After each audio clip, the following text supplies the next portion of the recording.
29 जनवरी 1904 को अर्जेंटीना के Buenos Aires की गलियों में 3 साल का मासूम मिगुएल डी पाओ खेल रहा था, इस बात से अनजान कि आज उसके साथ क्या होने वाला है, क्योंकि उसके बगल में एक 7 साल का लड़का खड़ा उसे घूर रहा था, जिसकी आंखों में अजीब सी चमक थी। कुछ देर सोचने के बाद लड़का मिगुएल के पास आया और मुस्कुराते हुए बोला, चलो तुम्हें एक नया खेल दिखाता हूँ। मिगुएल ने मासूमियत से उसका हाथ थाम लिया और वो उसे एक सुनसान गली की ओर ले गया। जहाँ पहुँचते उस लड़के की मुस्कान अचानक गायब हो गई और उसकी आंखें सख्त हो गई। नादान मिगुएल उसकी तरफ देखकर हंस रहा था कि तभी उसने मिगुएल को धक्का दिया, जिससे वो जमीन पर गिर पड़ा। मिगुएल ने घबराकर ऊपर देखने की कोशिश करी तो उसने मिगुएल के गले को अपने दोनों हाथों से कसकर दबा दिया, जिससे मिगुएल तड़पने लगा। उसकी आंखें दर्द से भर गई और चीखें गले में ही घुट गई। वो लड़का और जोर से गला दबाने लगा, मानो उसे मिगुएल की तड़प में सुकून मिल रहा हो। मिगुएल की सांसें उखड़ने लगी, उसका शरीर बुरी तरह छटपटा रहा था, लेकिन तभी एक आवाज उस गली में गूंजी,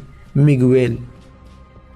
वो मिगुएल की माँ थी, जो उसे ढूंढते हुए वहां पहुंच गई और उसे देखकर चीख पड़ी। माँ को देखते ही उस लड़के के हाथ ढीले पड़ गए, उसका चेहरा डर से सफेद हो गया और वो मिगुएल को छोड़कर तेजी से भाग निकला।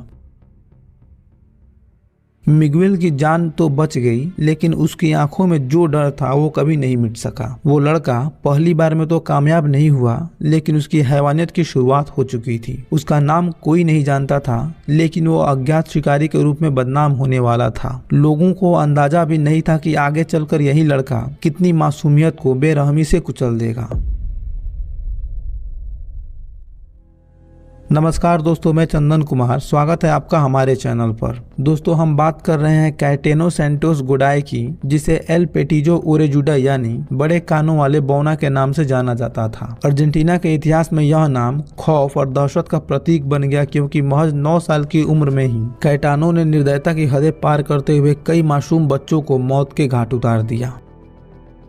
कैएटेनो का जन्म अर्जेंटीना के ब्यूनस आयर्स में हुआ था। वह अपने माता पिता की 8 संतानों में से एक था। उसके पिता फियोरो गोडिनो और माता लूसिया रफो दोनों ही इटली से अर्जेंटीना आए थे, इस आशा में कि वे वहां एक बेहतर जीवन शुरू कर सकेंगे। हालांकि वे आर्थिक तंगी और सामाजिक संघर्षों का सामना करते रहे, जिससे वे शराब के आदी हो गए। कैएटेनो के पिता को उसके जन्म से पहले ही सिल्फिस हो गया, जिसका असर कैएटेनो के स्वास्थ्य पर पड़ा। इसके परिणाम स्वरूप उसे बचपन में गंभीर स्वास्थ्य समस्याओं और शारीरिक दुर्बलताओं का सामना करना पड़ा। उसके कमजोर स्वास्थ्य और पारिवारिक कठिनाइयों ने उसके जीवन को और जटिल बना दिया, जिससे उसका बचपन से ही कैएटेनो में हिंसक प्रवृत्तियां देखी गईं। उसे बिल्ली और पक्षियों को मारने में आनंद आता था और आग से खेलना उसका पसंदीदा शौक था। उसके इस असामान्य व्यवहार और शिक्षा में बिल्कुल रुचि न होने के कारण कई बार स्कूल बदलना पड़ा, लेकिन कहीं भी वो लंबे समय तक नहीं टिक सका।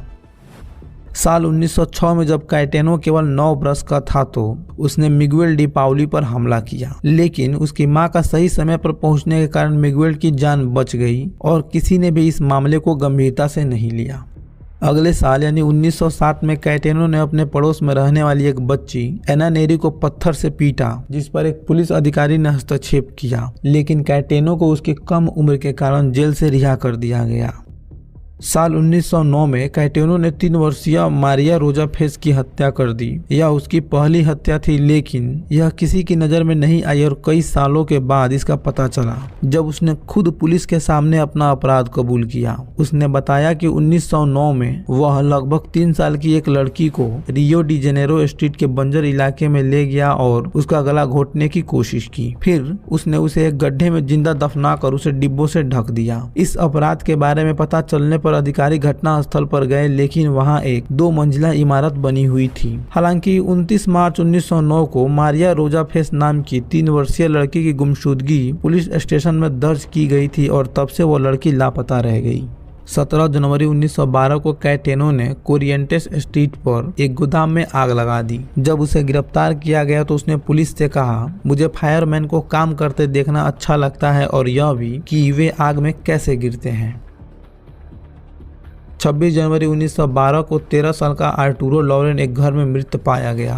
इस घटना के करीब 1.5 महीने बाद 7 मार्च 1912 को कैटेनो ने 5 वर्षीय रैना वेनिकॉप की पोशाक में आग लगा दी, जो ठीक नहीं हुई और कुछ दिनों बाद ही मर गई। ताज्जुब की बात यह है कि इन सब घटनाओं में कैटेनो की गिरफ्तारी हुई, लेकिन उसकी उम्र को देखते हुए कानून उसे ज्यादा सख्त सजा नहीं दे सकता था। इसके अलावा उसकी मासूम शक्ल और छोटी उम्र देखकर लोग यकीन नहीं कर पाते थे कि वो इतने खौफनाक अपराध कर सकता है। यहाँ तक कि जब वो अपना अपराध खुद कबूल करता तब भी पुलिस को लगता कि वो झूठ बोल रहा है या उनका ध्यान खींचने की कोशिश कर रहा है। और इस तरह उसने जितनी भी हत्याएं की उनमें केवल हिंसा ही नहीं बल्कि कैटेनो की दिमागी विकृति की झलक थी। वो अपने अपराधों को एक खेल की तरह देखता था और मासूमों को निशाना बनाकर उसे अजीब सुकून मिलता। करीब युवा अवस्था तक आते आते कैटेनो ने इतनी बेरहमी और चतुराई से अपराध किए कि कानून भी चौंक उठा। उसने 7 से अधिक हत्याएं, कई हत्या के प्रयास और आगजनी की कई घटनाओं को अंजाम दिया। उसके अपराध मासूम बच्चों को निशाना बनाकर किए जाते थे और वो हर वारदात को बड़ी चालाकी से अंजाम देता था। साल 1912 तक उसके अपराध इतने बढ़ गए थे कि पुलिस और समाज में डर और गुस्सा फैल गया। घटनाओं में एक जैसी क्रूरता और हत्या के एक समान पैटर्न से कानून को एहसास हो गया कि जिसे वो बच्चा समझकर छोड़ते आ रहे हैं, दरअसल वह एक सीरियल किलर है। इसी बीच कैटेनो ने 3 दिसंबर 1912 को एक 3 साल के बच्चे जेसुवाल्डो को मिठाई खिलाने के बहाने सुनसान घर में ले गया और उसके हाथ पैर बांधकर पहले उसकी खूब पिटाई की, फिर अंत में उसके खोपड़ी के पीछे एक कील ठोक दी जिससे उसकी दर्दनाक मौत हो गई। इस हत्या ने पूरे शहर में दहशत फैला दी। पुलिस ने कैटेनो को गिरफ्तार कर लिया और उसे जेल भेज दिया गया, जहाँ कानूनी प्रक्रिया के बाद उसे मौत की सजा सुनाई गई और उशिया जेल में रखा गया। लेकिन जेल में रहते हुए भी कैटेनो की हालत में कोई सुधार नहीं हुआ और साल 1935 में उसने 2 बिल्लियों को जहर दे दिया जिससे उनकी मौत हो गई। इन 2 बिल्लियों की मौत के बाद जेल में मौजूद बाकी कैदियों का गुस्सा फूट पड़ा और उन्होंने कैटेनो को बेरहमी से पीटा जिससे उसकी मौत हो गई। हालांकि जेल प्रशासन ने उसकी मौत को नेचुरल बताने की कोशिश की, लेकिन ये स्पष्ट था कि वो कैदियों के आक्रोश का शिकार हुआ। यानी जिस हिंसा और डर को उसने पूरी जिंदगी फैलाया उसी ने अंत में उसकी जान ले ली। उसे मौत भी वैसी ही मिली जैसे उसने मासूमों को दी थी, निर्ममता और क्रूरता के साथ। तो दोस्तों, ये थी उस खौफनाक सीरियल किलर की कहानी जिसने मासूमियत के आड़ में बर्बरता की सारी हदें पार कर दी। उसकी मौत ने उसके जुर्मों का अंत तो किया, लेकिन उसकी दहशत की कहानियां हमेशा के लिए अमर हो गईं। अगर आपको वीडियो में दी गई जानकारी अच्छी लगी हो तो वीडियो को लाइक, शेयर और चैनल को सब्सक्राइब करके बेल आइकन को प्रेस कर दें ताकि आप हमारी किसी भी नई वीडियो की नोटिफिकेशन मिस न कर पाएं। जल्द ही मुलाकात होगी एक और नई वीडियो के साथ। धन्यवाद।